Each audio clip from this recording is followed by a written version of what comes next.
হোজাইৰ কাকিটঙীয়া গাঁও পঞ্চায়তত ব্যাপক অনিয়মৰ অভিযোগ। বিষ্ণু মন্দিৰৰ উন্নয়নৰ বাবে আবণ্টিত পুঁজি বিজেপি নেতাই আত্মসাৎ কৰাৰ গুৰুতৰ অভিযোগ উত্থাপিত হৈছে। ফুলগুৰি বিষ্ণু মন্দিৰৰ চৌহদত মাটি পেলোৱাৰ বাবে আবণ্টন দিয়া হৈছিল প্ৰায় 6 লাখকৈ টকা। কিন্তু মোহন দাস আৰু উদয় দাস নামৰ দুই বিজেপি পালি নেতাই 2 ঘণ্টামান কাম কৰিয়ে সমুদায় টকা উদৰস্ত কৰাৰ অভিযোগ উত্থাপন কৰিছে ৰাইজে। আমাক কিছু তথ্য আগবঢ়াব আমাৰ সাংবাদিক সঞ্জীৱ হত্যাই। হয়, আমি উপস্থিত আছোঁ হোজাই জিলা নৱগঠিত বিনাকানি সমষ্টি বৰমাংচুত। বৰমাংচু এটা বিষ্ণু মন্দিৰত ভয়ংকৰ দুৰ্নীতি অভিযোগ আনিছে স্থানীয় ৰাইজে। আমি কেমেৰা সহজে কিছু দৃশ্য দেখাবলৈ লৈছোঁ। এই ফলকখন দেখিছে 2021 আৰু 22 বৰ্ষত পঞ্চায়তৰ অধীনত আঁচনি ধৰা হৈছিলে 5,90,000। কিন্তু ৰাইজৰ অভিযোগ হ'ল এই 5,90,000 তেওঁলোকে 50,000 টকা খৰচ নকৰাকৈ এতিয়া সমুদায় টকা আত্মসাৎ কৰিলে। এই আত্মসাৎ কৰাৰ আঁৰত কিন্তু 2-এজন বিজেপি লিডাৰ আছে বুলি তেওঁলোকে আমাক জানিব দিছে।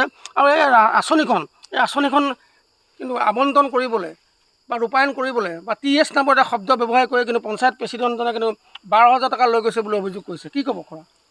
হয়, মানে এই আঁচনিটো ধৰিবৰ কাৰণে তেতিয়া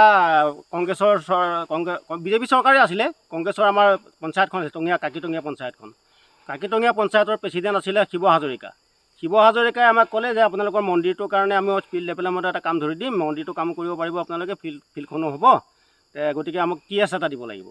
TS কিমান দিব লাগিব কৈছে 12,000 টকা দিব লাগিব। আমি ৰাইজে কোনোবাই 1,000 কোনোবাই 2,000কৈ তুলি পেলাই 12,000 টকা দিলোঁ 20 চনতে।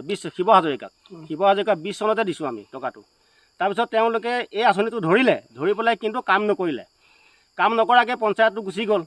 পঞ্চায়ত শেষ হৈ গ'ল। পঞ্চায়তৰ কাৰ্যকাল শেষ হোৱাৰ পিছত মোহন নাথ আৰু উদয় দাস আৰু ইয়াত বুবুমণিৰ নাম কি, বুবুমণিৰ নাম নাজানো, বুবুমণি বুলি আমি জানো, তেওঁলোকে আহি পেলাই ক'লে যে আপোনালোকৰ কামটো আমি কৰি দিম, এই ইমান দিনে কামটো পৰি আছে, কামটো কৰি দিম, কিন্তু আপোনালোকে জব কাৰ্ড দিব লাগিব। ঠিক আছে, আমি জব কাৰ্ড দিম। আমি জব কাৰ্ড দিলোঁ, কেইখনমান জব কাৰ্ড দিলোঁ, বেছি নাছিলে আমাৰ, অলপ জব কাৰ্ড দিলোঁ। বাকীখিনি সিহঁতে ক'ৰ পৰা লগাইছে নাজানো, কিন্তু আমাৰ জব কাৰ্ড এখনো নলগোৱাকৈ আমাক প্ৰায় 16 দিন আৰু 25 দিন দুটা পাৰ্টত 16 দিন আৰু 25 দিন দুভাগকৈ আমাক ফটো উঠালে আমাৰ মানুহখিনিক। আৰু গোটেই আমাৰ মানুহখিনি চাপি আহে কামটো হওক বুলি আমাৰ।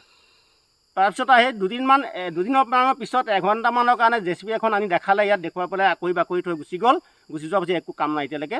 কি কৰিলে পইচা আমাক ৰাইজক হিচাপ নিদিয়ে, একো কামেই কৰা নাই। গতিকে এই কামটো মাতিলে নাহে তেওঁলোক। আমি খবৰ দি আছোঁ, মাতি আছোঁ যে আহা তোমালোকে, আহি আমাৰ লগত কথা পাতা, ৰাইজৰ লগত কথা পাতা, নাহে। গতিকে আমি অভিযোগ কৰিছোঁ, উপায়ুক্ত মহোদয়ৰ জৰিয়তে আমি চৰকাৰক জনাব বিচাৰোঁ যে এই আপোনালোকে আঁচনিবিলাক দিয়ে ভালে কৰিছে, তাৰ বাবে আমি ধন্যবাদ দিছোঁ। কিন্তু এই সৰু লিডাৰবিলাক, গাঁৱলীয়া লিডাৰবিলাকক যে এই আঁচনিবিলাকৰ দায়িত্ব দিয়ে, তেওঁলোকে পইচাবিলাক খাই, ৰাইজৰ পইচাবিলাক খাই দিয়ে। এটা গুৰুত্বপূৰ্ণ কথা, কিন্তু চৰকাৰে কিন্তু যথেষ্ট আঁচনি কিন্তু গ্ৰামাঞ্চলৰ বাবে দিছে, কিন্তু সেই আঁচনিসমূহ আধাতে বা গাঁৱৰ কিছুমান একাংশ সঞ্জীৱ হত্যা এই মুহূৰ্তত আপোনাক ধন্যবাদ জ্ঞাপন কৰিছোঁ শেহতীয়া কিছু পৰিৱেশ দেখুৱাৰ বাবে।